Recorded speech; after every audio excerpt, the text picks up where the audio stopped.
ಇನ್ಫೋಸಿಸ್ ಅಲ್ಲಿ ಇನ್ವೆಸ್ಟ್ಮೆಂಟ್ ಮಾಡ್ಬೇಕು ಅಂದ್ರೆ ನಾರಾಯಣ ಮೂರ್ತಿಗೆ ಫೋನ್ ಮಾಡೋದಕ್ಕಾಗತ್ತಾ? GMP ಅಂತ ಹೇಳಿದ್ರೆ ಅರ್ಥ ಏನು? ಇದರಿಂದ ವರ್ಷಕ್ಕೆ ಏನಿಲ್ಲ ಅಂತ ಹೇಳಿದ್ರು 1 ಲಕ್ಷ ರೂಪಾಯಿ ಅರ್ನಿಂಗ್ಸ್ ಆಗುತ್ತೆ. 15,000 ಇನ್ವೆಸ್ಟ್ಮೆಂಟ್ ಮಾಡಿದ್ರೆ 15,000 ನನಗೆ ಲಾಭ ಬರ್ತಾ ಇತ್ತು. ನಮ್ ಸ್ಟೂಡೆಂಟ್ ಒಬ್ರಿದ್ದಾರೆ, ಅವ್ರೇನ್ ಮಾಡ್ತಾರೆ ಅಂದ್ರೆ ಅರೌಂಡ್ 10 ಡಿಫ್ರೆಂಟ್ ಡಿಮ್ಯಾಟ್ ಅಕೌಂಟ್ಸ್ ಅಲ್ಲಿ ಅಪ್ಲೈ ಮಾಡ್ತಾರೆ. ಏನಿಲ್ಲ ಅಂದ್ರೂ IPO ಇದ್ದಂತಾನೆ ವರ್ಷಕ್ಕೆ ಎಕ್ಸ್ಟ್ರಾ 1 lakh ಅರ್ನಿಂಗ್ಸ್ ಅನ್ನ ಮಾಡ್ತಿರ್ತಾರೆ. ಅಕಸ್ಮಾತ್ ನನಗೆ IPO ಸಿಕ್ಕಿಲ್ಲ ಅಂತ ಅನ್ಕೊಳ್ಳೋಣ, ನನಗೆ ಏನಾದ್ರೂ ರಿಸ್ಕ್ ಇದೆಯಾ? ಈ ವಿಡಿಯೋದಲ್ಲೇ ನಾನು ಏನ್ ಮಾಡ್ತೀನಿ ಅಂತ ಹೇಳಿದ್ರೆ ನಿಮ್ಗೆ ಯಾವ ತರ ಪ್ರಾಕ್ಟಿಕಲ್ ಆಗಿ ಅಪ್ಲೈ ಮಾಡ್ಬೇಕು ಅನ್ನೋದನ್ನ ತೋರಿಸ್ತೀನಿ. ಈ ವಿಡಿಯೋಸ್ ಹೆಲ್ಪ್ ಆಗ್ಬೇಕು ಅಂದ್ರೆ ನೀವು ನನ್ನ ಜೊತೆಗೆ ಇದೇ ತರ ಪ್ರಾಕ್ಟಿಕಲ್ ಮಾಡೋದ್ರಿಂದ ವರ್ಕೌಟ್ ಆಗುತ್ತೆ. ಸೊ ಇಲ್ಲೊಂಥರ ಫ್ರೀ ಅರ್ನಿಂಗ್ಸ್ ಇದೆ. ಆಕ್ಚುಲಿ 111% ತೋರಿಸ್ತಾ ಇದೆ ಬಜಾಜ್ ಹೌಸಿಂಗ್ ಫೈನಾನ್ಸ್ ಅಲ್ಲಿ. ಸೊ ಬಜಾಜ್ ಹೌಸಿಂಗ್ ಫೈನಾನ್ಸ್ ಅಲ್ಲಿ ನಾನು ಅಪ್ಲೈ ಮಾಡ್ಬೋದಾಗಿತ್ತ ಅಂತ ಹೇಳಿದ್ರೆ ಡೆಫಿನೆಟ್ಲಿ ಮಾಡ್ಬೋದಾಗಿತ್ತು. ವರ್ಷಕ್ಕೆ ಏನಿಲ್ಲ ಅಂತ ಹೇಳಿದ್ರು 1 ಲಕ್ಷ ರೂಪಾಯಿ ಅರ್ನಿಂಗ್ಸ್ ಆಗುತ್ತೆ.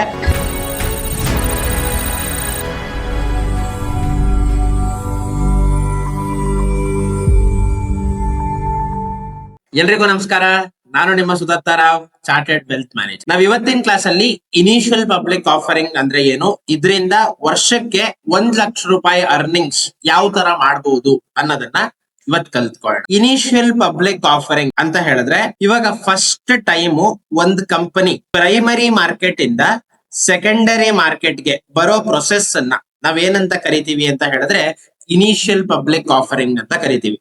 ಸೊ ಇದಕ್ಕೊಂದು ಎಕ್ಸಾಂಪಲ್ ಕೊಡ್ಬೇಕು ಅಂದ್ರೆ ನನ್ ಕಂಪ್ನಿ ಸ್ವರ್ಣ ವೆಲ್ತ್ ಅಲ್ಲಿ ನೀವು ಇವಾಗ ಇನ್ವೆಸ್ಟ್ಮೆಂಟ್ ಮಾಡ್ಬೇಕು ಅಂತಿದ್ದೀರಾ, ನೀವು ಒಳ್ಳೆ ಕೆಲಸ ಮಾಡ್ತಾ ಇದ್ದೀರಾ ಸರ್, ನಿಮ್ ಮೇಲೆ ನಾವು ಇನ್ವೆಸ್ಟ್ಮೆಂಟ್ ಮಾಡ್ಬೇಕು ಅಂತಿದ್ದೀರಾ ಅಂದ್ರೆ ನೀವು ಯಾವ ತರ ಇನ್ವೆಸ್ಟ್ಮೆಂಟ್ ಮಾಡ್ತೀರಾ? ಡೈರೆಕ್ಟ್ ಆಗಿ ನನಗೆ ಫೋನ್ ಮಾಡ್ತೀರಾ, ಸರ್ ನಿಮ್ ಕಂಪ್ನಿ ಮೇಲೆ ಇನ್ವೆಸ್ಟ್ಮೆಂಟ್ ಮಾಡ್ಬೇಕು ಅಂತಿದೀವಿ, ನನಗೆ ಏನಾದ್ರು ಇಂಟ್ರೆಸ್ಟ್ ಇದೆ, ನನ್ನ ಕಂಪ್ನಿ ಶೇರ್ಸ್ ನ ನಿಮಗೆ ಕೊಡ್ಬೇಕು ಅಂತ. ಅವಾಗ ನಾನು ಏನ್ ಮಾಡ್ತೀನಿ ಅಂದ್ರೆ ನನ್ನ ಕಂಪ್ನಿ ಶೇರ್ಸ್ ನ ನಿಮಗೆ ಕೊಡ್ತೀನಿ. ನೀವೇನ್ ಕೊಡ್ತೀರಾ ಅಂತ ಹೇಳಿದ್ರೆ ನನಗೆ ದುಡ್ಡನ್ನ ಕೊಡ್ತೀರಾ. ಇದು ಏನಾಗುತ್ತೆ ಅಂದ್ರೆ ಡೈರೆಕ್ಟ್ ಆಗಿ ಪ್ರಮೋಟರ್ ಹತ್ರನೇ ಹೋಗಿ ಮಾತಾಡಿ ಇನ್ವೆಸ್ಟ್ಮೆಂಟ್ಸ್ ಮಾಡೋದನ್ನ ಪ್ರೈಮರಿ ಮಾರ್ಕೆಟ್ ಅಂತ ಕರಿತೀವಿ. ಇವಾಗ ಲಿಸ್ಟ್ ಆಗದೆ ಇರೋ ಕಂಪ್ನೀಸ್ ಅನ್ನೆಲ್ಲ ಟ್ರೇಡ್ ಮಾಡ್ಬೇಕು ಅಂದ್ರೆ ಡೈರೆಕ್ಟ್ ಪ್ರಮೋಟರ್ ಹತ್ರ ಕುತ್ಕೊಂಡೆ ನಾವೇನ್ ಮಾಡ್ಬೇಕು ಅಂದ್ರೆ ಇನ್ವೆಸ್ಟ್ಮೆಂಟ್ಸ್ ಅನ್ನ ಮಾಡ್ಬೇಕು. ಫಾರ್ ಎಕ್ಸಾಂಪಲ್ ಇವಾಗ ಶಾರ್ಕ್ ಟ್ಯಾಂಕ್ ಎಲ್ಲ ನೀವು ನೋಡ್ತಾ ಇದ್ರೆ, ಶಾರ್ಕ್ ಟ್ಯಾಂಕ್ಸ್ ಎಲ್ಲ ಬರೋದೆಲ್ಲ ಸೆಕೆಂಡರಿ ಮಾರ್ಕೆಟ್ ಅಲ್ಲಿ ಲಿಸ್ಟ್ ಆಗಿರಲ್ಲ. ಲಿಸ್ಟ್ ಆಗೋಕ್ಕಿಂತ ಮುಂಚೆ ಅಂದ್ರೆ ಡೈರೆಕ್ಟ್ ಆಗಿ ಪ್ರಮೋಟರ್ ಹತ್ರನೇ ಮಾತಾಡಿ ಏನ್ ಮಾಡ್ತಾರೆ ಅಂತಂದ್ರೆ ಶಾರ್ಕ್ ಟ್ಯಾಂಕ್ ಅಲ್ಲಿ ಇನ್ವೆಸ್ಟ್ಮೆಂಟ್ಸ್ ಅನ್ನ ಮಾಡ್ತಾರೆ. ಇವಾಗ ಅದೇ ತರ ಇನ್ಫೋಸಿಸ್ ಅಲ್ಲಿ ಇನ್ವೆಸ್ಟ್ಮೆಂಟ್ ಮಾಡ್ಬೇಕು ಅಂದ್ರೆ ನಾರಾಯಣ ಮೂರ್ತಿಗೆ ಫೋನ್ ಮಾಡೋದಕ್ಕಾಗತ್ತಾ? ನಾರಾಯಣ ಮೂರ್ತಿಗೆ ಫೋನ್ ಮಾಡೋದಕ್ಕಾಗಲ್ಲ. ಡೈರೆಕ್ಟ್ ಆಗಿ ಸ್ಟಾಕ್ ಮಾರ್ಕೆಟ್ ಅಲ್ಲಿ ನಾವೇನ್ ಮಾಡ್ಬೋದು ಅಂತ ಹೇಳಿದ್ರೆ ಆ ಕಂಪ್ನಿಯ ಶೇರ್ಸ್ ಅನ್ನ ನಾವೇನ್ ಮಾಡ್ಬೋದು ಅಂತ ಹೇಳಿದ್ರೆ ತಗೋಬಹುದು. ಇವಾಗ ಫಸ್ಟ್ ಟೈಮ್ ಒಂದ್ ಕಂಪನಿ ಪ್ರೈಮರಿ ಮಾರ್ಕೆಟ್ ಇಂದ ಸೆಕೆಂಡರಿ ಮಾರ್ಕೆಟ್ಗೆ ಬರೋ ಪ್ರೊಸೆಸ್ ಅನ್ನ ನಾವೇನಂತ ಕರಿತೀವಿ ಅಂತ ಹೇಳಿದ್ರೆ IPO ಅಂತ ಕರಿತೀವಿ, ಇನಿಷಿಯಲ್ ಪಬ್ಲಿಕ್ ಆಫರಿಂಗ್. ಇದರಿಂದ ವರ್ಷಕ್ಕೆ ಏನಿಲ್ಲ ಅಂತ ಹೇಳಿದ್ರು 1 ಲಕ್ಷ ರೂಪಾಯಿ ಅರ್ನಿಂಗ್ಸ್ ಆಗುತ್ತೆ. ಬಟ್ ಆದ್ರೆ ಇದನ್ನ ನಾನು ಕರೆಕ್ಟ್ ಆಗಿ ಅರ್ಥ ಮಾಡ್ಕೊಂಡು ಇನ್ವೆಸ್ಟ್ಮೆಂಟ್ಸ್ ಮಾಡಿದ್ರೆ ಮಾತ್ರ ಅರ್ನಿಂಗ್ಸ್ ಆಗುತ್ತೆ. ಸೊ ಲಾಸ್ಟ್ ತನಕ ಈ ವಿಡಿಯೋ ನೋಡಿ, ಸೊ ದಟ್ ನಿಮಗೆ IPO ದಲ್ಲಿ ಯಾವ ತರ ಇನ್ವೆಸ್ಟ್ಮೆಂಟ್ ಮಾಡಬೇಕು ಅಂತ ನಿಮ್ಗೆ ಒಂದು ಕ್ಲಿಯರ್ ಕಟ್ ಐಡಿಯಾ ಸಿಗುತ್ತೆ. ನೆಕ್ಸ್ಟ್ IPO ಅಂದ್ರೆ ಏನು ಅಂತ ಗೊತ್ತಾಯ್ತು. IPO ಆದ್ಮೇಲೆ ಯಾವ ತರ ಒಂದ್ ಕಂಪ್ನಿ ಲಿಸ್ಟ್ ಆಗುತ್ತೆ ಅಂತ ಅರ್ಥ ಮಾಡ್ಕೊಳ್ಳೋಣ. ಫಸ್ಟ್ ಇವಾಗ IPO ಜರ್ನಿ ಪಬ್ಲಿಕ್ ಮಾರ್ಕೆಟ್ಸ್ ಬರೋಕ್ಕಿಂತ ಮುಂಚೆ ಯಾವ ತರ ಇರುತ್ತೆ ಅಂತ ಹೇಳಿದ್ರೆ, ಫಸ್ಟ್ ಅವ್ರು ಏನ್ ಮಾಡ್ಬೇಕು ಅಂತ ಹೇಳಿದ್ರೆ ಸೆಬಿಗೆ ಅವರು ಪ್ರಾಸ್ಪೆಕ್ಟಸ್ ಅಂತ ಅವ್ರು ಸಬ್ಮಿಷನ್ ಮಾಡಬೇಕು. ಅದನ್ನ ಸಬ್ಮಿಷನ್ ಮಾಡೋದ್ರಿಂದ ಸೆಬಿ ಅದಾದ್ಮೇಲೆ ಅಪ್ರೂವಲ್ ಮಾಡಬೇಕು. ಸೆಬಿ ಅಪ್ರೂವಲ್ ಮಾಡಿದ್ರೆ ಮಾತ್ರ ಒಂದ್ ಕಂಪ್ನಿ ಏನಾಗುತ್ತೆ ಅಂತ ಹೇಳಿದ್ರೆ ಸ್ಟಾಕ್ ಮಾರ್ಕೆಟ್ ಬರಕ್ ಸಾಧ್ಯ. ಸೆಬಿ ಅಪ್ರೂವ್ ಮಾಡಿಲ್ಲ ಅಂತ ಹೇಳಿದ್ರೆ ಅವ್ರ ಏನ್ ಮಾಡ್ತಾರೆ ಅಂತ ಹೇಳಿದ್ರೆ ಸ್ಟಾಕ್ ಮಾರ್ಕೆಟ್ ಗೆ ಬರೋದಕ್ಕೆ ಸಾಧ್ಯ ಇಲ್ಲ. ಇವಾಗ ಸೆಬಿ ಕೆಲಸ ಏನು ಅಂದ್ರೆ, ಇವಾಗ ಸೆಬಿ ಏನ್ ಮಾಡ್ತಾರೆ ಅಂದ್ರೆ ಬೇಸಿಕಲಿ ಅವ್ರ 5 ವರ್ಷದ P&L ಬ್ಯಾಲೆನ್ಸ್ ಶೀಟ್ ಅದೆಲ್ಲದನ್ನ ನೋಡಿ ಅವ್ರ ಏನ್ ಮಾಡ್ತಾರೆ ಅಂತ ಹೇಳಿದ್ರೆ ಡಿಸಿಷನ್ ತಗೋತಾರೆ, ಇದು IPO ಬರಕ್ಕೆ ಲಾಯಕ್ ಇದೆಯಾ ಇಲ್ವಾ ಅಂತ. ಇದಾದ್ಮೇಲೆ ನೆಕ್ಸ್ಟ್ ಇವಾಗ ಲಾಯಕ್ ಇದೆ ಅಂತ ಆದ್ರೆ ನೆಕ್ಸ್ಟ್ ಸ್ಟೆಪ್ ಅಲ್ಲಿ ಏನಾಗುತ್ತೆ ಅಂತ ಹೇಳಿದ್ರೆ ಒಂದ್ ಕಂಪನಿ IPO ಗೆ ಬರುತ್ತೆ. ಫಸ್ಟ್ ಕಂಪನಿ IPO ಗೆ ಬರ್ತಾ ಇರೋ ಕಾರಣ ಏನು ಅಂತ ಹೇಳಿದ್ರೆ ಅವರು ಏನ್ ಮಾಡ್ಬೇಕು ಅಂದ್ರೆ ಕ್ಯಾಪಿಟಲ್ ನ ರೈಸ್ ಮಾಡ್ಬೇಕು ಅಂತ. ಎಷ್ಟು ರೈಸ್ ಮಾಡ್ಬೇಕು ಅಂತ ಮುಂಚೆನೆ ಸೆಬಿಗೆ ಅವ್ರು ಏನ್ ಮಾಡ್ಬೇಕು ಅಂತ ಹೇಳಿದ್ರೆ ಪ್ರಾಸ್ಪೆಕ್ಟಸ್ ಅಲ್ಲೇ ಎಲ್ಲದನ್ನು ಏನ್ ಮಾಡ್ಬೇಕು ಅಂತ ಹೇಳಿದ್ರೆ ಸಬ್ಮಿಷನ್ ನ ಮಾಡ್ಬೇಕು. ಇವಾಗ ಕಂಪನಿ 1000 ಕೋಟಿ ರೈಸ್ ಮಾಡ್ಬೇಕು ಅಂತಿದ್ದಾರೆ ಅಂತ ಅನ್ಕೊಳ್ಳೋಣ. ಸೆಬಿ ಅಪ್ರೂವಲ್ 1000 ಕೋಟಿ ಕೊಟ್ಟಿದೆ ಅಂತ ಅನ್ಕೊಳ್ಳೋಣ. ಇವಾಗ ಇದರಲ್ಲಿ 2 ತರ ಸಿನಾರಿಯೋ ಬರೋ ಚಾನ್ಸಸ್ ಇದೆ. ಅಕಸ್ಮಾತ್ ಏನಾದ್ರೂ ಇವಾಗ ಪಾರ್ಟಿಸಿಪೆಂಟ್ಸ್ ಯಾರು ಸ್ಟಾಕ್ ಮಾರ್ಕೆಟ್ ಅಲ್ಲಿ ಹೂಡಿಕೆ ಮಾಡ್ತಾರೆ ಅವರೆಲ್ಲ ಜಾಸ್ತಿ ಹೂಡಿಕೆ ಮಾಡಿದ್ರೆ ಏನಾಗುತ್ತೆ ಅಂತ ಹೇಳಿದ್ರೆ ಅದಕ್ಕೆ ಓವರ್ ಸಬ್ಸ್ಕ್ರೈಬ್ಡ್ IPO ಅಂತ ಕರಿತೀವಿ. 2 ಚಾನ್ಸ್ ಇದೆ. ಇವಾಗ ಕಂಪನಿ ಸ್ಟಾಕ್ ಮಾರ್ಕೆಟ್ ಯಾಕೆ ಬರ್ತಾ ಇದಾರೆ? ಫಂಡ್ ರೈಸ್ ಮಾಡೋದಕ್ಕೋಸ್ಕರ ಬರ್ತಾ ಇದಾರೆ. ಕಂಪನಿಗೆ 1000 ಕೋಟಿ ಬೇಕಾಗಿದೆ. ಸೆಬಿ ಕೂಡ ಇದಕ್ 1000 ಕೋಟಿ ನೀವೇನಿದೆ ಅಂತ ಹೇಳಿದ್ರೆ ಅಪ್ರೂವಲ್ ಕೊಟ್ಟಿದ್ದಾರೆ ಅಂತ ಅನ್ಕೊಳ್ಳೋಣ. 1000 ಕೋಟಿ ಸೆಬಿ ಅಪ್ರೂವಲ್ ಕೊಟ್ಟ ತಕ್ಷಣ ಜನ ಇನ್ವೆಸ್ಟ್ಮೆಂಟ್ ಮಾಡೋದಕ್ಕೆ ರೆಡಿ ಇರ್ತಾರೆ ಅಂತಲ್ಲ. ಜನ 1000 ಕೋಟಿ ಇವಾಗ ಸೆಬಿ ಅಪ್ರೂವಲ್ ಕೊಟ್ಟಿದ್ದಾರೆ, ಬಟ್ ಜನ ಬರೀ 500 ಕೋಟಿಗೆ ಮಾತ್ರ ಏನ್ ಮಾಡ್ತಾ ಇದಾರೆ, 500 ಕೋಟಿ ಮಾತ್ರ ನಾನು ಕೊಡ್ತೀನಿ, ಪೂರ್ತಿ ಕೊಡಲ್ಲ ಅಂತ ಹೇಳಿದ್ರೆ, ಇವಾಗ ಈ ತರ ಸಿಚುವೇಶನ್ ಆಗೋ IPOs ಗೆ ನಾವ್ ಏನಂತ ಕರಿತೀವಿ ಅಂದ್ರೆ under subscribe. IPO fully subscribe ಆಗಿಲ್ಲ ಅಂದ್ರೆ ಏನರ್ಥ, ಡಿಮ್ಯಾಂಡ್ ಕಡಿಮೆ ಇದೆ ಅಂತ ಅರ್ಥ. ಡಿಮ್ಯಾಂಡ್ ಕಡಿಮೆ ಇದ್ರೆ ಪ್ರೈಸ್ ಏನಾಗುತ್ತೆ, ಆಬ್ವಿಯಸ್ಲಿ ಡಿಮ್ಯಾಂಡ್ ಕಡಿಮೆ ಇದ್ರೆ ಪ್ರೈಸ್ ಕಡಿಮೆ ಆಗುತ್ತೆ. ಇವಾಗ IPO 1000 crore IPO ಬಂದಿದೆ, ಬಟ್ ಆದ್ರೆ ಅದು ಇವಾಗ ಏನಾಯ್ತು ಅಂತ ಹೇಳಿದ್ರೆ ಜನ 500 ಕೋಟಿ ಮಾತ್ರ ಕೊಡೋದಕ್ಕೆ ರೆಡಿ ಇದ್ದಾರೆ. ಅವಾಗ ಪ್ರೈಸ್ ಏನಾಗುತ್ತೆ ಅಂತ ಹೇಳಿದ್ರೆ ಕೆಳಗ್ ಬರುತ್ತೆ. ಸೊ ಕೆಳಗ್ ಬರೋದ್ರಿಂದ ಅಂಡರ್ ಸಬ್ಸ್ಕ್ರೈಬ್ಡ್ ಆಗಿರೋ IPOs ಗೆ ನಾವೇನ್ ಮಾಡ್ಬಾರ್ದು ಅಂದ್ರೆ ಇನ್ವೆಸ್ಟ್ಮೆಂಟ್ ಅನ್ನ ಮಾಡ್ಬಾರ್ದು. ಇವಾಗ ಅದೇ ತರ ಕಂಪ್ನಿ 1000 ಕೋಟಿ ರೈಸ್ ಮಾಡ್ಬೇಕು ಅಂತ ಸ್ಟಾಕ್ ಮಾರ್ಕೆಟ್ ಬಂದಿದ್ದಾರೆ, ಆದ್ರೆ ಸ್ಟಾಕ್ ಮಾರ್ಕೆಟ್ ಪಾರ್ಟಿಸಿಪೆಂಟ್ಸ್ ನಾನು ನಿಮಗೆ 2000 ಕೋಟಿ ಕೊಡ್ತೀನಿ ಅಂತ ಹೇಳ್ತಾ ಇದ್ದಾರೆ ಅಂತ ಅನ್ಕೊಳ್ಳೋಣ. ಇವಾಗ ಈ ಸಿಚುವೇಶನ್ ಅಲ್ಲಿ ಡಿಮ್ಯಾಂಡ್ ಏನಾಗಿದೆ, ಡಿಮ್ಯಾಂಡ್ ತುಂಬಾ ಜಾಸ್ತಿ ಇದೆ. ಡಿಮ್ಯಾಂಡ್ ಜಾಸ್ತಿ ಇದ್ದಾಗ ಪ್ರೈಸ್ ಏನಾಗುತ್ತೆ, ಪ್ರೈಸ್ ಆಟೋಮೆಟಿಕಲಿ ಜಾಸ್ತಿ ಆಗುತ್ತೆ. ಸೊ ಆದ್ರೆ ಇಲ್ಲಿ ಒಂದು ಪ್ರಾಬ್ಲಮ್ ಏನು ಅಂತ ಹೇಳಿದ್ರೆ, 1000 crore ಇನ್ವೆಸ್ಟ್ಮೆಂಟ್ ಮಾಡಿರೋ ಇವಾಗ 2000 ಕೋಟಿ ಜನ ಕೊಡೋದಕ್ಕೆ ರೆಡಿ ಇದ್ದಾರೆ. ಜನನೇ 2000 ಕೋಟಿ ಕೊಡೋದಕ್ಕೆ ರೆಡಿ ಇದ್ದಾರೆ ಅಂತ ಕಂಪ್ನಿ ತಗೊಳೋದಕ್ಕೆ ಸಾಧ್ಯ ಇದೆ 2000 ಕೋಟಿನ ಅಂದ್ರೆ ಕಂಪ್ನಿ ತಗೊಳೋದಕ್ಕೆ ಸಾಧ್ಯ ಇಲ್ಲ. ಕಂಪ್ನಿ ಪ್ರಾಸ್ಪೆಕ್ಟಸ್ ಅಲ್ಲಿ ಸೆಬಿ ಏನ್ ಅಪ್ರೂವಲ್ ಕೊಟ್ಟಿರುತ್ತಲ್ಲ 1000 crore, ಆ 1000 crore ಗೆ ಮಾತ್ರ ಕಂಪ್ನಿ ಏನ್ ಮಾಡಿರ್ತಾರೆ ಅಂತಂದ್ರೆ ತಗೊಳೋದಕ್ಕೆ ಅವರು ಎಲಿಜಿಬಲ್ ಇರ್ತಾರೆ. ಸೊ ಅಂದ್ರೆ ಇಲ್ಲೇನು, ಇಲ್ಲಿ ಸ್ವಲ್ಪ ಲಕ್ ಫ್ಯಾಕ್ಟರ್ ಇನ್ವಾಲ್ವ್ ಆಗುತ್ತೆ. ಸೊ ಎಲ್ಲರಿಗೂ IPO ಇನ್ವೆಸ್ಟ್ಮೆಂಟ್ ಮಾಡಿರೋರಿಗೆ ಪ್ರತಿಯೊಬ್ಬರಿಗೂ ಸಿಗುತ್ತಾ ಅಂತ ಕೇಳಿದ್ರೆ ಪ್ರತಿಯೊಬ್ಬರಿಗೂ ಸಿಕ್ಕಲ್ಲ. 1000 ಕೋಟಿ ತನಕ ಮಾಡಿರೋರಿಗೆ ಸಿಗುತ್ತೆ, ಅದಕ್ಕಿಂತ ಮೇಲೆ ಮಾಡಿರೋರಿಗೆ ಸಿಗಲ್ಲ. ಆದ್ರೆ ಇಲ್ಲಿ ಯಾವುದೇ ತರದ ಲಾಟ್ರಿ ಅಂದ್ರೆ ಯಾವುದೇ ತರದ ಫಸ್ಟ್ ಬಂದವರಿಗೆ ಫಸ್ಟ್ ಸರ್ವಿಸ್ ಕೊಡಬೇಕು ಆ ತರದೆಲ್ಲ ಏನಿಲ್ಲ. ಪ್ಯೂರ್ ಲಾಟ್ರಿ ಸಿಸ್ಟಮ್ ಅಲ್ಲಿ ನಮಗೆ ಏನಾಗುತ್ತೆ ಅಂತ ಹೇಳಿದ್ರೆ ಇಲ್ಲಿ ಸಿಗುತ್ತಾ ಸಿಕ್ಕಲ್ವಾ ಅನ್ನೋದು ಡಿಸೈಡ್ ಆಗುತ್ತೆ. ಫಸ್ಟ್ ಕಮ್ ಫಸ್ಟ್ ಸರ್ವ್ ಆ ತರ ಎಲ್ಲ ಏನೂ ಇಲ್ಲ. ಸೊ ಇವಾಗ ನಾವ್ ಯಾವಾಗ್ಲೂ ಓವರ್ ಸಬ್ಸ್ಕ್ರೈಬ್ಡ್ IPOs ಅಲ್ಲೇ ಇನ್ವೆಸ್ಟ್ಮೆಂಟ್ ಮಾಡ್ಬೇಕು. ಅಂಡರ್ ಸಬ್ಸ್ಕ್ರೈಬ್ಡ್ ಅಲ್ಲಿ ಇದೊಂಥರ ಹೆಂಗೆ ಅಂದ್ರೆ, ಅಂಡರ್ ಸಬ್ಸ್ಕ್ರೈಬ್ಡ್ ಅಲ್ಲಿ ಮಾಡಿದ್ರೆ ಸಿಕ್ಕೇ ಸಿಗುತ್ತೆ, ಬಟ್ ಸಿಗೋದ್ರಿಂದ ಪ್ರೈಸ್ ಏನಾಗುತ್ತೆ, ಲಾಸ್ ಆಗುತ್ತೆ. ಆದ್ರೆ ಇಲ್ಲಿ ಓವರ್ ಸಬ್ಸ್ಕ್ರೈಬ್ಡ್ ಅಲ್ಲಿ ಸಿಕ್ಕಿದ್ರೆ ಲಾಭ ಗ್ಯಾರಂಟಿ ಬರುತ್ತೆ, ಬಟ್ ಆದ್ರೆ ಸಿಗೋ ಚಾನ್ಸಸ್ ಅಲ್ಲಿ ಲಕ್ಕಿದೆ. ಇದೊಂಥರ ಹೆಂಗೆ ಅಂತ ಹೇಳಿದ್ರೆ, ಮದ್ವೆ ಆಗದೆ ಹುಚ್ಚಿಬಿಡಲ್ಲ, ಹುಚ್ಚಿಬಿಡದೆ ಮದ್ವೆ ಆಗಲ್ಲ, ಆ ತರದೊಂದು ಎಕ್ಸಾಂಪಲ್ ಇದೆ. ಸೊ ಇಲ್ಲಿ ನಾವ್ ಇನ್ವೆಸ್ಟ್ಮೆಂಟ್ ಮಾಡ್ಬೇಕಾಗಿರೋದು ಅಗೇನ್ ಓವರ್ ಸಬ್ಸ್ಕ್ರೈಬ್ಡ್ ಗೆ. ಈ ವಿಡಿಯೋದಲ್ಲೇ ನಾನು ಏನ್ ಮಾಡ್ತೀನಿ ಅಂತ ಹೇಳಿದ್ರೆ, ನಿಮ್ಗೆ ಯಾವ ತರ ಪ್ರಾಕ್ಟಿಕಲ್ ಆಗಿ ಅಪ್ಲೈ ಮಾಡ್ಬೇಕು ಅನ್ನೋದನ್ನ ತೋರಿಸ್ತೀನಿ. ಸೊ ದಟ್ ಬರೀ ಥಿಯರಿ ಇರಲ್ಲ, ವಿತ್ ಪ್ರಾಕ್ಟಿಕಲ್ಸ್ ನೀವು ಇವಾಗಲೇ ಇದೇ ವಿಡಿಯೋದಲ್ಲಿ ನೀವೇನ್ ಮಾಡ್ತೀರಾ ಅಂತ ಹೇಳಿದ್ರೆ ಕಲ್ತ್ಕೊಂತೀರಾ. ಫೈನ್. ಇದಾದ್ಮೇಲೆ ಇವಾಗ ನಾವೇನ್ ಅರ್ಥ ಮಾಡ್ಕೊಳ್ಳೋಣ ಅಂದ್ರೆ, ಒಂದ್ ಕಂಪ್ನಿ IPO ಗೆ ಇನ್ವೆಸ್ಟ್ಮೆಂಟ್ ಯಾವ ತರ ಮಾಡ್ಬೇಕು, ನಾನು ಯಾವ ಡೇಟಾ ಪಾಯಿಂಟ್ಸ್ ಅನ್ನೆಲ್ಲ ನೋಡ್ಬೇಕು ಅಂತ ಹೇಳಿದ್ರೆ, ಫಸ್ಟ್ ನಾನು IPOwatch.in ಅನ್ನೋ ವೆಬ್ಸೈಟ್ ಗೆ ಹೋಗ್ಬೇಕು. ಫಸ್ಟ್ ಸ್ಟೆಪ್ ಏನು ಅಂತ ಹೇಳಿದ್ರೆ IPOwatch.in ಅಂತ ಒಂದು ವೆಬ್ಸೈಟ್ ಬರುತ್ತೆ. ಗೂಗಲ್ ಹೋಗಿ ಡೈರೆಕ್ಟ್ ಆಗಿ IPOwatch.in ಅಂತ ಟೈಪ್ ಮಾಡ್ತೀನಿ. ಸೊ ಇಲ್ಲಿ IPOwatch.in ಅಂತ ಟೈಪ್ ಮಾಡಿದ ತಕ್ಷಣ ಫಸ್ಟ್ ಲಿಂಕ್ ಏನ್ ಬರುತ್ತೆ ಆ ಲಿಂಕ್ ಅನ್ನ ಕ್ಲಿಕ್ ಮಾಡ್ಬೇಕು. ಇದನ್ನ ಕ್ಲಿಕ್ ಮಾಡಾದ್ಮೇಲೆ ನಮಗೆ ಈ ತರ ಕಾಣುತ್ತೆ. ಕ್ಲೀನ್ ಮ್ಯಾಕ್ ಯಾವ್ಯಾವ ಸ್ಟಾಕು IPO ಗೆ ಬರ್ತಾ ಇದೆ ಅಂತ ನಾವಿಲ್ಲಿ ಅರ್ಥ ಮಾಡ್ಕೊಂತಾ ಇದೀವಿ.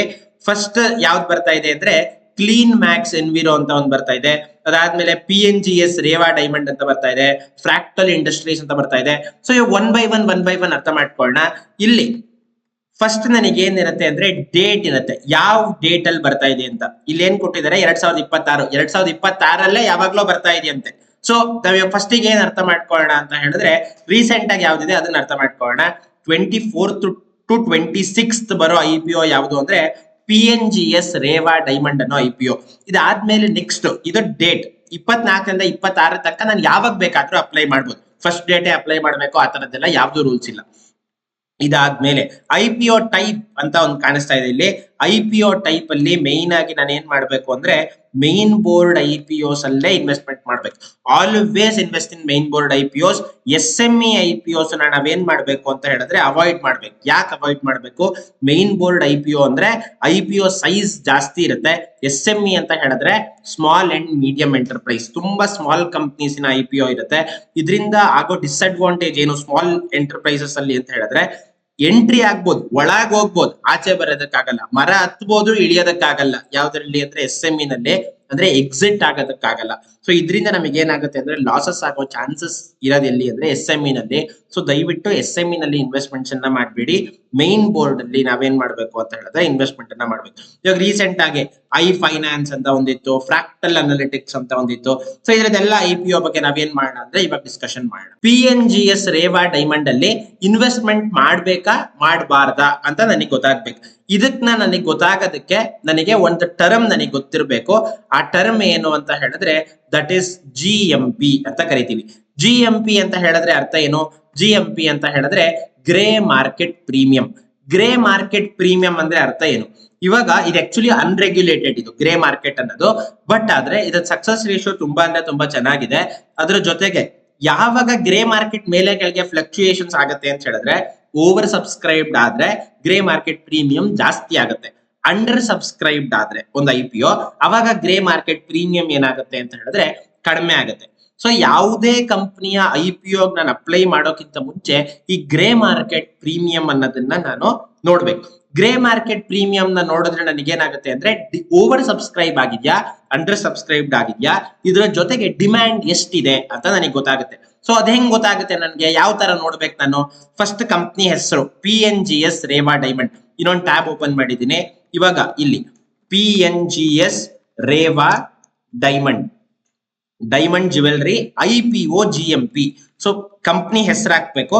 ಅದಾದ್ಮೇಲೆ IPO GMP ಅಂತ ನಾನು ಏನ್ ಮಾಡ್ಬೇಕು ಅಂತ ಹೇಳಿದ್ರೆ ಗೂಗಲ್ ಹೋಗಿ ಟೈಪ್ ಮಾಡಬೇಕು. ಸೊ ಇವಾಗ ಎಂಟರ್ ಕೊಟ್ಟೆ. ಫಸ್ಟ್ ಯಾವ್ದು PNGS ಅಂತ ಬರ್ತಾ ಇದೆಯೋ ಇದ್ರ ಮೇಲೆ ಈ ತರ ಕ್ಲಿಕ್ ಮಾಡಿದೆ. ಈ ತರ ಕ್ಲಿಕ್ ಮಾಡಿದ ತಕ್ಷಣ ಏನಾಗುತ್ತೆ ಅಂದ್ರೆ ಈ ತರ ಸೀದಾ ಕೆಳಗಡೆ ಹೋಗ್ತಾ ಇದ್ದೀನಿ. ಸ್ವಲ್ಪ ಕೆಳಗಡೆ ಹೋದಾಗ ನನಗೆ ಇಲ್ಲಿ ಕಾಣಿಸ್ತಾ ಇದೆ IPO ಓಪನ್ ಆಗ್ತಾ ಇರೋದು ಯಾವತ್ತು? ಫೆಬ್ರವರಿ 24, 2026. ಸೊ ಇವತ್ತಿನ ಡೇಟ್ ಎಷ್ಟು? 12/2/2026. ಇದನ್ನ ಆಗಿಲ್ಲ.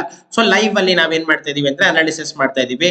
ಇದಾದ್ಮೇಲೆ IPO ಕ್ಲೋಸ್ ಡೇಟ್ ಯಾವಾಗ ಅಂದ್ರೆ ಫೆಬ್ರವರಿ 26. ಫೇಸ್ ವ್ಯಾಲ್ಯೂ ಅಂತ ಹೇಳಿದ್ರೆ ಅರ್ಥ ಏನು ಅಂತ ನಾನು ನೆಕ್ಸ್ಟ್ ಫಂಡಮೆಂಟಲ್ ವಿಡಿಯೋದಲ್ಲಿ ಇದನ್ನ ನಿಮಗೆ ಅರ್ಥ ಮಾಡಿಸ್ತೀನಿ. IPO ಪ್ರೈಸ್ ಬ್ಯಾಂಡ್ ಅಂತ ಹೇಳಿದ್ರೆ ಇವಾಗ ಒಂದೊಂದು ಕಂಪ್ನಿ ಒಂದೊಂದು ಪ್ರೈಸ್ ಅಲ್ಲಿ ಬರುತ್ತೆ. ಅದನ್ನ ನಾನು ನಿಮಗೆ ಅರ್ಥ ಮಾಡಿಸ್ತೀನಿ, ಒಂದೇ ಒಂದು ನಿಮಿಷ. ಓಕೆ, ನಾವಿವಾಗ ರೀಸೆಂಟ್ ಆಗಿ ಆಗಿರೋ 9 to 11 ಫೆಬ್ರವರಿ ಆಗಿರೋ ಒಂದು ಕಂಪ್ನಿನ ಅನಾಲಿಸಿಸ್ ಮಾಡೋಣ. ಇದ್ರಲ್ಲಿ ಯಾವ ತರ ನಾನು IPO ಅಪ್ಲೈ ಮಾಡ್ಬೋದಾಗಿತ್ತಾ ಇಲ್ವಾ ಅಂತ ನೋಡೋಣ. ಫ್ರಾಕ್ಟಲ್ ಅನಾಲಿಟಿಕ್ಸ್ IPOಗೆ ಅಪ್ಲೈ ಮಾಡ್ಬೋದಾ ಇಲ್ವಾ ಅಂತ ನಾವೇನ್ ಮಾಡೋಣ ಅಂತ ಹೇಳಿದ್ರೆ ಅರ್ಥ ಮಾಡ್ಕೊಳ್ಳೋಣ.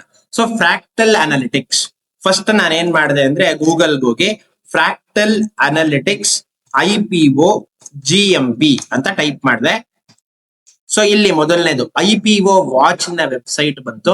ಇದೇ ವೆಬ್ಸೈಟ್ ಅಲ್ಲಿ ನಾನು ಏನ್ ಮಾಡಿದೆ ಅಂತ ಹೇಳಿದ್ರೆ ಕ್ಲಿಕ್ ಮಾಡಿದೆ. ಬೇರೆ ಯಾವ್ದಾದ್ರು ವೆಬ್ಸೈಟ್ ಹೋಗ್ಬೋದಾದ್ರೆ ಹೋಗ್ಬೋದು, ಬಟ್ ನಾನು ಇದನ್ನ ಫೆಮಿಲಿಯರ್ ಆಗಿ ಯೂಸ್ ಮಾಡೋದ್ರಿಂದ ಸೊ ನಾನು ಏನ್ ಮಾಡ್ತಾ ಇದ್ದೀನಿ ಅಂದ್ರೆ ಇದರಲ್ಲಿ ನೋಡ್ತಾ ಇದ್ದೀನಿ. ಫೈನ್, ಇಲ್ಲಿ ಸ್ವಲ್ಪ ಕೆಳಗಡೆಗೆ ಬರ್ಬೇಕು. ಇಲ್ಲಿ ಕೆಳಗಡೆಗೆ ಬಂದಾಗ ಈ ಡೀಟೇಲ್ ಸಿಗುತ್ತೆ. IPO ಓಪನ್ ಆಗೋದು ಯಾವಾಗ ಅಂದ್ರೆ ಫೆಬ್ರವರಿ 9ನೇ ತಾರೀಕು. IPO ಕ್ಲೋಸ್ ಡೇಟ್ ಯಾವಾಗ ಅಂದ್ರೆ ಫೆಬ್ರವರಿ 11ನೇ ತಾರೀಕು. ಫೇಸ್ ವ್ಯಾಲ್ಯೂ ಅಂತ ಹೇಳಿದ್ರೆ ಅರ್ಥ ಏನು ಅಂತ ನಾನು ನೆಕ್ಸ್ಟ್ ಫಂಡಮೆಂಟಲ್ ವಿಡಿಯೋದಲ್ಲಿ ನಾನು ನಿಮಗೆ ಏನ್ ಮಾಡ್ತೀನಿ ಅಂತ ಹೇಳಿದ್ರೆ ಎಕ್ಸ್ಪ್ಲೈನ್ ಮಾಡ್ತೀನಿ. ಇವಾಗ IPO ಪ್ರೈಸ್ ಬ್ಯಾಂಡ್ 857ರಿಂದ 900 ಅಂತ ಕಾಣಿಸ್ತಾ ಇದೆ. ಸೊ 857 to 900 ಅಂತ ಹೇಳಿದ್ರೆ ನಾನು ಯಾವ ಪ್ರೈಸ್ ಅಲ್ಲಿ ಅಪ್ಲೈ ಮಾಡ್ಬೇಕು? ಕಡಿಮೆ ಪ್ರೈಸಿಗೆ ಅಪ್ಲೈ ಮಾಡ್ಬೇಕಾ, ಜಾಸ್ತಿ ಪ್ರೈಸಿಗೆ ಅಪ್ಲೈ ಮಾಡ್ಬೇಕಾ? ಈ ತರದ್ದೆಲ್ಲ ನಿಮಗೆ ಏನಿರುತ್ತೆ ಅಂತ ಹೇಳಿದ್ರೆ ಡೌಟ್ಸ್ ಇರುತ್ತೆ. ಯಾವತ್ತು ಓವರ್ ಸಬ್ಸ್ಕ್ರೈಬ್ ಆಗಿದೆ ಅಂತ ಹೇಳಿದ್ರೆ ಕಂಪನಿ ಫಸ್ಟ್ ಪ್ರಿಫರೆನ್ಸ್ ಕೊಡೋದು ಯಾರಿಗೆ ಅಂತ ಹೇಳಿದ್ರೆ ಜಾಸ್ತಿ ಪ್ರೈಸಿಗೆ ಯಾರು ಬಿಡ್ ಮಾಡಿರ್ತಾರೋ ಅವರಿಗೆ. ಸೊ ಯಾವತ್ತು over subscribed IPO first of all ನಾವು ಇನ್ವೆಸ್ಟ್ಮೆಂಟ್ ಮಾಡೋದು ಓವರ್ ಸಬ್ಸ್ಕ್ರೈಬ್ಡ್ IPOಸ್ಗೆ ಮಾತ್ರ.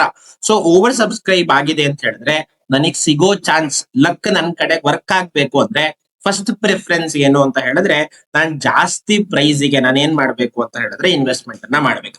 ಫೈನ್, ಇದಾದ್ಮೇಲೆ ಸ್ವಲ್ಪ ಅಲ್ಲೇ ಕೆಳಗಡೆ ಹೋದ್ರೆ ಇಲ್ಲಿ ಗೊತ್ತಾಗ್ತಾ ಇರುತ್ತೆ ಓಪನ್ ಆಗ್ತಿರೋ 9 to 11 ಯಾವ ಡೇಟ್ ಅಲ್ಲಿ ಬೇಕಾದ್ರೂ ನಾನು ಅಪ್ಲೈ ಮಾಡ್ಬೋದು. ಬಟ್ ಆದಷ್ಟು ಫಸ್ಟ್ ಡೇ ಅಥವಾ ಸೆಕೆಂಡ್ ಡೇನೆ ಅಪ್ಲೈ ಮಾಡಿದ್ರೆ ಟ್ರೈ ಮಾಡಿದ್ರೆ that is a good sign.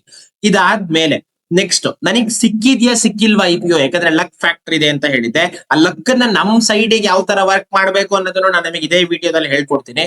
So ಇವಾಗ ಬೇಸಿಸ್ ಆಫ್ ಅಲಾಟ್ಮೆಂಟ್ ನನ್ ಸಿಕ್ಕಿದ್ಯಾ ಸಿಕ್ಕಿಲ್ವಾ ಅಂತ ಗೊತ್ತಾಗದ್ ಯಾವಾಗ ಅಂತ ಹೇಳಿದ್ರೆ ಫೆಬ್ರವರಿ 12ನೇ ತಾರೀಕು. ಆದ್ರೆ ಇದ್ರಲ್ಲಿ ಒಂದು ಮೋಸ್ಟ್ ಇಂಪಾರ್ಟೆಂಟ್ ಥಿಂಗ್ ಏನು ಅಂದ್ರೆ ಅಕಸ್ಮಾತ್ ನನಗೆ IPO ಸಿಕ್ಕಿಲ್ಲ ಅಂತ ಅನ್ಕೊಳ್ಳೋಣ, ನನಗೆ ಏನಾದ್ರೂ ರಿಸ್ಕ್ ಇದೆಯಾ? There is no risk. Entire amount ನನ್ನ ಅಕೌಂಟಿಗೆ ಏನಾಗುತ್ತೆ ಅಂತ ಹೇಳಿದ್ರೆ ಕ್ರೆಡಿಟ್ ಆಗುತ್ತೆ. ಬಟ್ ಆದ್ರೆ ಕ್ರೆಡಿಟ್ ಆಗೋದು ಯಾವತ್ತು ಅಂತ ಹೇಳಿದ್ರೆ ಫೆಬ್ರವರಿ 13ನೇ ತಾರೀಕು. ಬಟ್ ಇವಾಗ ಫೆಬ್ರವರಿ 13ಕ್ಕೆ ಬೆಳಗ್ಗೆ ಅಂದ್ರೆ ಮಧ್ಯರಾತ್ರಿ 12 ಗಂಟೆಗೆ ಫೋನ್ ಮಾಡ್ಕೊಂಡು ಸರ್ ಇನ್ನ ಕ್ರೆಡಿಟ್ ಆಗಿಲ್ಲ ಅಂತ ಹೇಳ್ಬಿಡಿ. ಸೊ ಸ್ವಲ್ಪ ಟೈಮ್ ತಗೊಳುತ್ತೆ. ಮ್ಯಾಕ್ಸಿಮಮ್ 1 or 2 days ಅಲ್ಲಿ ನಿಮ್ಮ ಅಕೌಂಟಿಗೆ ಏನಾಗುತ್ತೆ ಅಂತ ಹೇಳಿದ್ರೆ ಕ್ರೆಡಿಟ್ ಆಗುತ್ತೆ. ಅಕಸ್ಮಾತ್ ನಿಮಗೆ ಏನಾದ್ರೂ ಶೇರ್ಸ್ ಸಿಕ್ಕಿದ್ರೆ ಅದು ನಿಮ್ಮ ಡಿಮ್ಯಾಟ್ ಅಕೌಂಟ್ಗೆ ಕ್ರೆಡಿಟ್ ಆಗೋದು ಯಾವಾಗ ಅಂತ ಹೇಳಿದ್ರೆ ಫೆಬ್ರವರಿ 13ನೇ ತಾರೀಕು. So IPO listing date, list ಯಾವತ್ತಾಗುತ್ತೆ IPO ಅಂದ್ರೆ ಫೆಬ್ರವರಿ 16ನೇ ತಾರೀಕು. ಸೊ ಯಾವಾಗ ತನಕ ನಾನು IPO bidding cut off time ಅಂತ ಹೇಳಿದ್ರೆ ಫೆಬ್ರವರಿ 11 ಕ್ಲೋಸ್ ಡೇಟ್ ಯಾವತ್ತಿರುತ್ತೆ ಅವತ್ತು 5 ಗಂಟೆಗೆ ಬಿಡ್ಡಿಂಗ್ ಏನಾಗುತ್ತೆ ಅಂತ ಹೇಳಿದ್ರೆ ಕ್ಲೋಸ್ ಆಗುತ್ತೆ. ಅಲ್ಲಿ ತನಕ ನನ್ ಟೈಮ್ ಇರುತ್ತೆ ನಾನು ಅಪ್ಲೈ ಮಾಡೋದಕ್ಕೆ. ಫೈನ್. ಇವಾಗ ಇದಾದ್ಮೇಲೆ ನೆಕ್ಸ್ಟ್ ನಾನು ನೋಡ್ಬೇಕಾಗಿರೋದು ಇಲ್ಲಿ ರುಪೀಸ್ ಬೇಡ, ನನಗ್ ಬೇಕಾಗಿರೋದು ಏನು ಅಂತ ಹೇಳಿದ್ರೆ ಪರ್ಸೆಂಟೇಜ್. ಎಷ್ಟು ಪರ್ಸೆಂಟೇಜ್ ಅಂತ ಹೇಳಿದ್ರೆ 0.22%. Fractal analytics IPO expected return ಎಷ್ಟು ಅಂದ್ರೆ 0.22 ಅಂತಿದೆ. ನಾನು ಏನ್ ಹೇಳ್ದೆ, ಮಿನಿಮಮ್ GMP 20% ಗಿಂತ ಜಾಸ್ತಿ ಇದ್ರೆ ಮಾತ್ರ ನಾನು ಏನ್ ಮಾಡ್ಬೇಕು ಅಂತ ಹೇಳಿದ್ರೆ IPO ನ ಅಪ್ಲೈ ಮಾಡ್ಬೇಕು. 20% ಗಿಂತ ಕಡಿಮೆ ಇದ್ರೆ ನಾನು ಏನ್ ಮಾಡಬಾರ್ದು ಅಂತ ಹೇಳಿದ್ರೆ ಇದನ್ನ ಅಪ್ಲೈ ಮಾಡಬಾರ್ದು.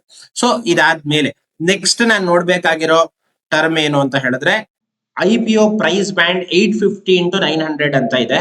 ಬಟ್ ಆದ್ರೆ IPO ದಲ್ಲಿ ಏನು ಅಂದ್ರೆ ನಾನು ಸಿಂಗಲ್ ಶೇರ್ ಅನ್ನ ತಗೊಳೋದಕ್ಕಾಗಲ್ಲ. ಇಲ್ಲಿ ಯಾವತ್ತು ನಾನು ಬೈ ಮಾಡ್ಬೇಕು ಅಂದ್ರೆ ಲಾಟ್ಸ್ ಅಲ್ಲೇ ಬೈ ಮಾಡ್ಬೇಕು.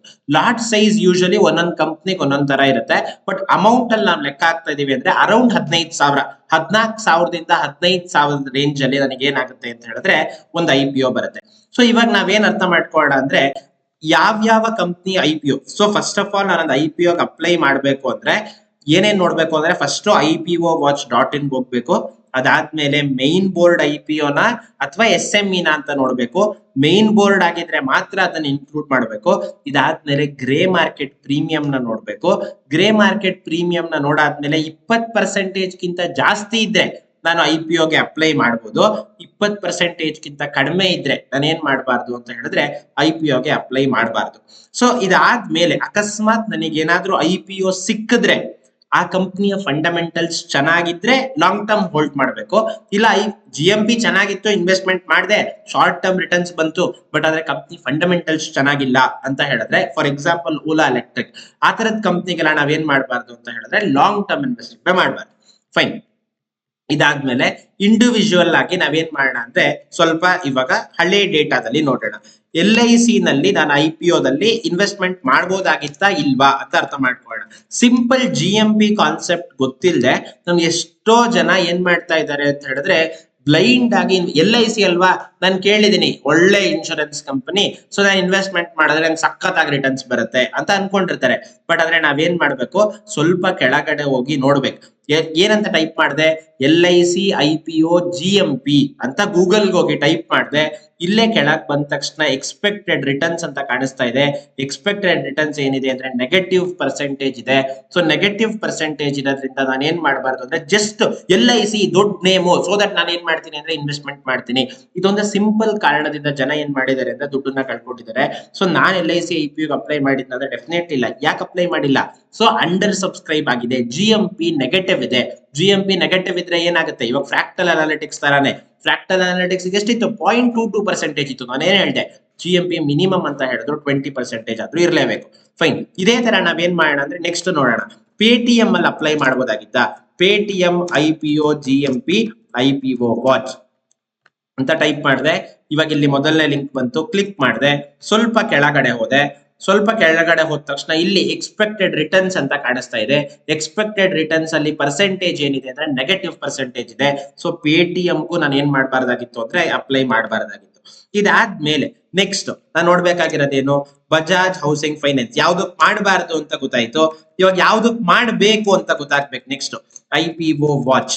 So Bajaj housing finance IPO watch ಅಂತ ಟೈಪ್ ಮಾಡಿದೆ. ಅಗೇನ್ ಫಸ್ಟ್ ಲಿಂಕ್ ಅನ್ನ ಕ್ಲಿಕ್ ಮಾಡಿದೆ. ಕೆಳಗಡೆ ಹೋದೆ. ಇಲ್ಲಿ ಕಾಣಿಸ್ತಾ ಇದೆ IPO ವಾಚ್ ಅಲ್ಲಿ ಏನಾಗ್ತಾ ಇದೆ ಅಂದ್ರೆ 111% ತೋರಿಸ್ತಾ ಇದೆ ಬಜಾಜ್ ಹೌಸಿಂಗ್ ಫೈನಾನ್ಸ್ ಅಲ್ಲಿ. ಸೊ ಬಜಾಜ್ ಹೌಸಿಂಗ್ ಫೈನಾನ್ಸ್ ಅಲ್ಲಿ ನಾನು ಅಪ್ಲೈ ಮಾಡಬಹುದಾಗಿತ್ತ ಅಂತ ಹೇಳಿದ್ರೆ ಡೆಫಿನೆಟ್ಲಿ ಮಾಡಬಹುದಾಗಿತ್ತು. ಇದರಿಂದ ನನಗೆ 111% ಅಂದ್ರೆ 15,000 ಇನ್ವೆಸ್ಟ್ಮೆಂಟ್ ಮಾಡಿದ್ರೆ 15,000 ನನಗೆ ಏನಾಗ್ತಾ ಇತ್ತು ಅಂತ ಹೇಳಿದ್ರೆ ಲಾಭ ಬರ್ತಾ ಇತ್ತು. ಇದಾದ್ಮೇಲೆ ನೆಕ್ಸ್ಟ್ ಇವಾಗ ಇದೇ ತರ ವಾರಿ ಎನರ್ಜೀಸ್ IPOಗೆ ನಾನು ಅಪ್ಲೈ ಮಾಡಬಹುದಾಗಿತ್ತ ಅಂತ ಟೈಪ್ ಮಾಡಿ ನೋಡ್ಬೇಕು. ವಾರಿ energies IPO GMP IPO watch ಅಂತ ಟೈಪ್ ಮಾಡಬೇಕು. ಸೊ ಇದರಿಂದ ಏನಾಗುತ್ತೆ, IPO ವಾಚ್ ಸಿಗುತ್ತೆ.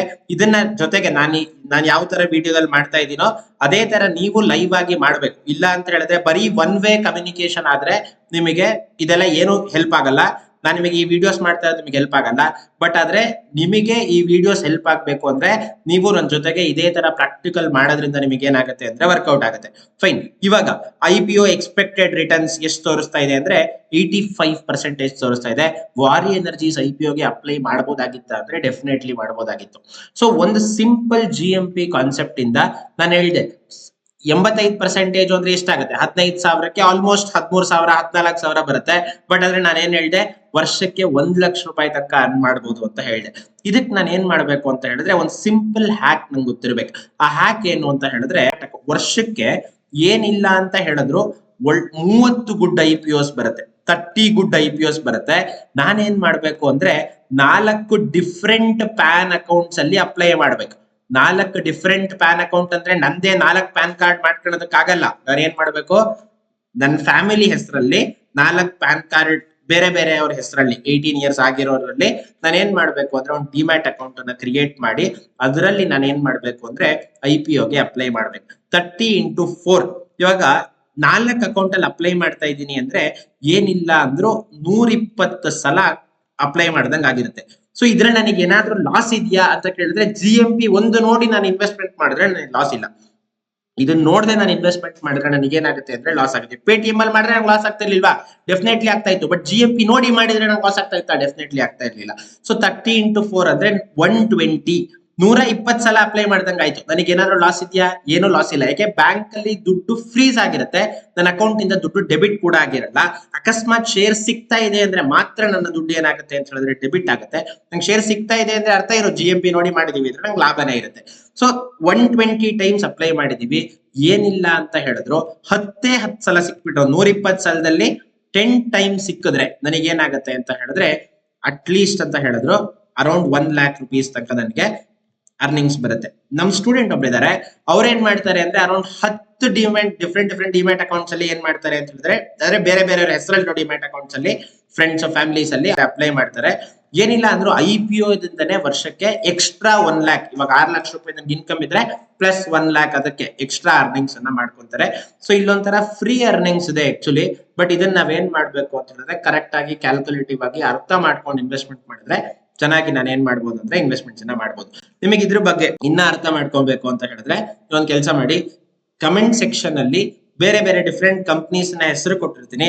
ಆ ಕಂಪ್ನಿಯ IPO GMP ಎಷ್ಟಿದೆ, ನೀವು ಮಾಡ್ತಿದ್ರಾ ಇಲ್ವಾ ಅಂತ ಕಮೆಂಟ್ ಮಾಡಿ ತಿಳಿಸಿ. ಸೊ ಕಂಪ್ನಿ ಹೆಸರು ನೀವು ಇವಾಗ ಹೋಮ್ ವರ್ಕ್ ಮಾಡ್ಬೇಕಾದ್ರೆ ಏನ್ ಮಾಡಿ ಅಂತ ಹೇಳಿದ್ರೆ, ಫಸ್ಟ್ SRM ಕಾಂಟ್ರಾಕ್ಟರ್ಸ್ ಅಂತ ಒಂದು IPO ಬಂದಿತ್ತು. ಆ IPO ಅಪ್ಲೈ ಮಾಡ್ತಿದ್ರಾ ಇಲ್ವಾ ಅಂತ ಕಮೆಂಟ್ ಅಲ್ಲಿ ತಿಳಿಸಿ. ಇದಾದ್ಮೇಲೆ ನೆಕ್ಸ್ಟ್ ವಿಶಾಲ್ ಮೆಗಾಮಾರ್ಟ್ IPOದಲ್ಲಿ ಅಪ್ಲೈ ಮಾಡ್ತಾ ಇದ್ರಾ ಇಲ್ವಾ ಅಂತ ತಿಳಿಸಿ. ಝೊಮ್ಯಾಟೋದಲ್ಲಿ ಅಪ್ಲೈ ಮಾಡ್ತಾ ಇದ್ರಾ ಇಲ್ವಾ ಅಂತ ತಿಳಿಸಿ. ಬರ್ಜರ್ ಕಿಂಗ್ ಅಲ್ಲಿ ಅಪ್ಲೈ ಮಾಡ್ತಾ ಇದ್ರಾ ಇಲ್ವಾ ಅಂತ ತಿಳಿಸಿ. ಸೊ ಇದರಿಂದ ನಿಮಗೆ ಏನಾಗುತ್ತೆ ಅಂದ್ರೆ ನಿಮ್ ಪ್ರಾಕ್ಟಿಕಲ್ ನಾಲೆಡ್ಜ್ ಇಂಪ್ರೂವ್ ಆಗುತ್ತೆ. ಸೊ ದಟ್ ನೀವು ಕಲಿತೀರಾ. ಅದಾದ್ಮೇಲೆ ಅಕಸ್ಮಾತ್ ನೀವೇನಾದ್ರು ಮಿಸ್ಟೇಕ್ಸ್ ಮಾಡಿದ್ರೆ ನಾನು ನಿಮಗೆ ಅಲ್ಲೇ ಕಮೆಂಟ್ ಸೆಕ್ಷನ್ ಅಲ್ಲೂ ನಾನು ನಿಮ್ ಮಿಸ್ಟೇಕ್ಸ್ ಗೆ ಆನ್ಸರ್ ಮಾಡ್ತೀನಿ. ಇಲ್ಲ ನನಗೆ ಇನ್ನ ಹೆಲ್ಪ್ ಬೇಕು ಅಂತ ಹೇಳಿದ್ರೆ you can call me at any time. Thank you.